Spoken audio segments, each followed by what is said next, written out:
Welcome back. It's the Kovacs report. It's time for more reviews. We are going to kick off with Imperial War Nova Centurion. Now, this is by MacKay, Jonathan Hickman, Matteo Della Fonte, and Ven Nitro. So far, these little one-shot tie-ins to the Imperial event have been okay. I mean, the She-Hulk one was a bit of fun. The Black Panther one was, I don't really know what it was, really. It was some words and pictures and didn't really add much to anything whatsoever. So I went into this one thinking maybe it's more the same. But spoiler alert, it isn't. It's actually quite good. So I'm going to go through it page by page. There will be spoilers, like I said. Read the book first. If you don't want it spoiled, like the video. And of course, smash that subscribe button. Helps me grow the channel. And it gives you that extra oomph to keep on making these videos. So let's turn some pages and see what we got. Now, if you're following the Imperial event, the Wakandans have basically been framed as the perpetrators of this war by assassinating five of the heads of various states across the galaxy. Now, Nova, Star-Lord, and Shuri, Black Panther's sister, they have acquired the backup Worldmind, right? And that contains all the knowledge of Xandar, basically.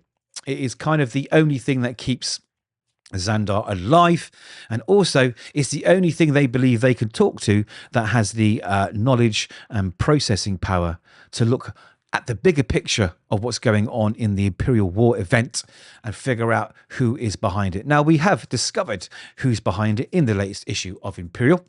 So if you have read Imperial, it's no surprise to the decision the Worldmind comes to. But this book is really good fun. I think it's setting up the ongoing series I think we're going to get after this event eventually ends. And I thoroughly recommend it. So here we are. They are on Xandar. Now, Xandar's a tomb now. Nova is pretty much one of the last of the Nova Corps here. He's looking pretty grizzled here. The characters look really cool in this. The art is really, really nice, actually. I liked the art. So he gets there and he has to connect to the Worldmind. But the Worldmind only has a certain amount of power before it will basically fade. And that will be it. All that knowledge, all that history will be gone. So good old Star-Lord here, who is now the leader of Spartax after his father was assassinated, says it's okay, I've got plenty of cash. I will fund the power source and the energy needed to keep it going. But every time it uses it, like I say, it takes a little bit more of its energy away. So it's dangerous. It's dangerous to use it too much. So they arrive on Xandar and Nova decides to try and activate it. But there is a problem, right? It's having a problem activating. We get this brain bridge connection failed. For some reason, it can't connect. It can't connect, and it's painful. And it says initializing subjective experience of time at 10,000% of reality, because everything around him just seems to be going a little bit weird. Like you see things are floating, like his friends are sort of disintegrating into dust. Everything is super slowed down. He's asking for a situation report. He says, brain bridge connection failed, reattempted connection. Richard, it is critical you pay attention at this time. Richard. And he's like, Worldmind. You know, he's like, what's going on? And he's saying, you're fighting me. He's like, fighting you? I'm not fighting you. You can't hear me. And the brain bridge connection keeps on failing. And then something happens. We see this horrible thing floating in front of him. Okay, now this was the corrupted Worldmind that he's seeing, right? Which apparently he left in the Cancerverse in Nova issues 5 to 7 back in 2017, which are issues I haven't read. Now, there are a lot of references in here to previous events I haven't read, but the editor's notes kind of clear it up for you. It doesn't take away from the enjoyment of the book at all if you don't know the history, because like I say, I thoroughly enjoyed it and the art was beautiful to look at. So Richard's saying, not Richard. The Worldmind is saying, Richard, do not fight me. And he's like, no. You are the corrupted Worldmind. I'm going to fight you. I thought you were defeated. How can you be here? I'm not going back to that horrible place where we fought. And it keeps saying over and over again, I'm detecting elevated cortisol levels in your brain. This stress response is impeding my attempts to establish a connection. But he thinks this bad thing, this corrupted thing is there, so he doesn't want to connect with it. He's not letting go. He's not relaxing. He's not allowing this connection to bridge and connect with his brain. And he keeps fighting it, and he absolutely keeps fighting. Now, a lot of pages are dedicated to that. A lot of pages are dedicated to it. But slowly but surely, the Worldmind convinces him. He's saying, listen, right, I'm detecting an uncontrolled panic reaction, and without the brain bridge connection, I cannot help you manage. I cannot establish connection without your consent. So he believes he believes that if he connects, it's going to be the end for everything. So he says, what you are seeing is not real. So this world mind, this corrupted vision of the world mind, starts explaining to him that you are having a panic reaction to the re-establishment of a brain bridge with the Xandarian world mind after channeling the Nova Force for so long without one. Because, of course, he's one of the last of the Novas. So he's been channeling his powers without the world mind backing up and fueling it and giving help and information that you would normally get as a Centurion of the, the Nova Corps. He says, this is a virtual space. You cannot harm me, but if you channel the Nova Force at such a level, you will kill your friends in the physical world, because that's what he's trying to do. He's trying to get all of his power to channel all at the same time to take on what he perceives is a corrupted world mind, an enemy. And he explains to him, listen, if you don't pack this in, if you channel all this force in this space, it will affect your friends in the physical world. You'll potentially kill them. So he starts to relax. And as he relaxes, he sees the real world mind. So the cortisol levels, everything else going on in his brain, everything else, he starts to realize that he is safe, he can let go and he can send, and then they finally connect.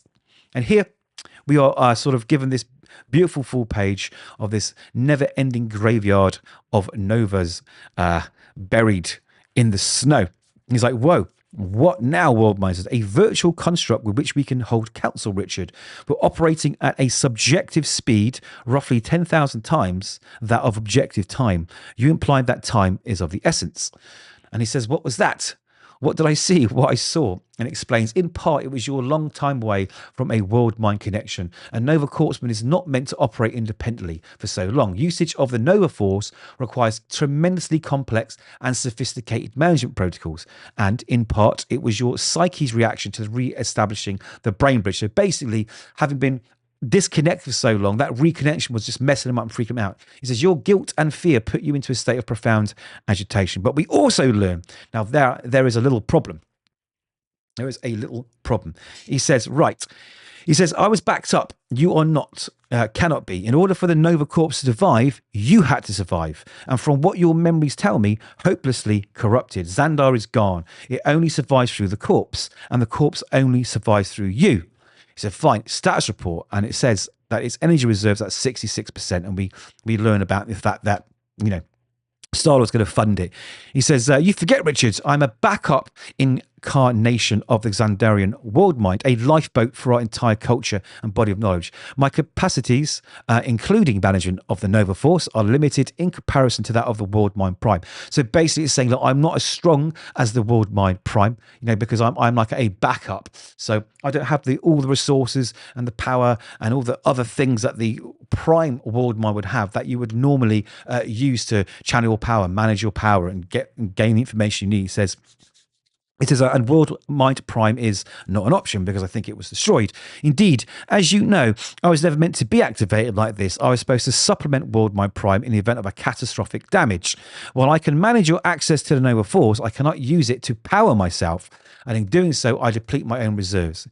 So it says, as an integral part of your office, you had prime level permissions for access to the Nova Force as per Corps emergency protocols, which explains why he could access his Nova power without the Worldmind Prime in recent times. It says, but with a Worldmind now active, those permissions have been rescinded and I am powerless to reinstate them. All Nova Force management reverts to me. So now that he's reconnected to a Worldmind, that Worldmind is going to manage it now. He can't just channel it without a Worldmind. And like I say, if he can't channel his powers, what good is he? And the more he uses this thing, the less chances or opportunities he has to channel it, unless someone can pay to give it the energy and resources it needs. So he says their situation is as unprecedented as it is unfortunate. And so he says, I've gained knowledge, but at the expense of power. And he says some might call that maturity. So here we are. So he's finally reconnected with it. And they asked the big burning question. The big burning question is, who is behind the Imperial War?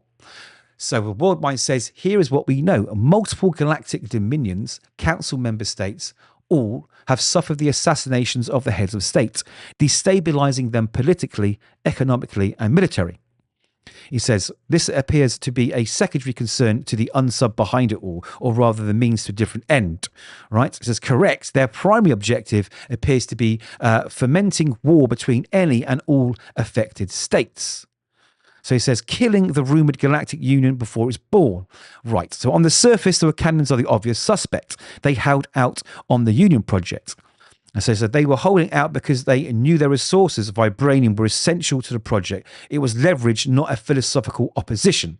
So he's going through the reasons why he knows the Wakandans weren't withholding the vibranium for bad reasons. They can't possibly be to blame here. They have nothing to gain, basically, right? So he says, and more to the point, if the Black Panther was behind this, we'd never know. The scheme has been predicated upon assassins being found out. And he's too good for that. So he's saying, listen, if Black Panther wanted to do this, we wouldn't know it was him. So people wanted us to know. And here we get the big burning question, right? He says, basically, you need to look at the things that we weren't said, essentially, that weren't done. Like not all the things that have been done to get your answer. And this is where we go through all the Worldmind explaining the scrolls involvement with the Kree and all the other powers involved to get to the answer. And the answer, of course, as the Worldmind puts it, who is conspicuous by their absence. So he's saying who isn't present, who isn't getting involved, and why aren't they getting involved, right? Because there then reveals who is probably behind all this. It says who is conspicuous by their absence, what galactic power players have not been involved, and what might they gain from such a state of flux. He says, what do you mean everyone is involved? And then he realizes the penny drops. Pay attention to the silence, which is what this whole thing is about. Is who is not talking, who's not being involved. And it's of course the Inhumans, which we learnt from the last issue of Imperial. So he's like, how do they do it? And the Worldmind doesn't know. Proof. I don't have any proof. He said, then what do you have in mind, Worldmind? He says, Richard, remember what I am. I cannot investigate. I cannot supply data that I do not have. What I can do is analyze a supermassive quantity of data and reach a conclusion. And that conclusion is there's no doubt the Inhuman royal family are the hand behind all that has happened. Okay, moves the hidden hand. Oh, God. Then he comes back. He comes back to sort of the physical plane. And he reveals to the rest of the gang that the Inhumans are behind it. So they decide to go on the next part of their mission. Now, while that's happening, we get this sort of intergalactic message from Medusa. And she says, my name is Medusa of the House of Aegon, and I speak not for myself, but lend my voice to my king. I speak for Black Bolt, who is definitely involved with his crazy ass brother, whose voice is heard only by enemies. She says the scrolls wear many shapes, but they cannot hide their true natures. They have betrayed their alliance with the Kree, as was always in their nature.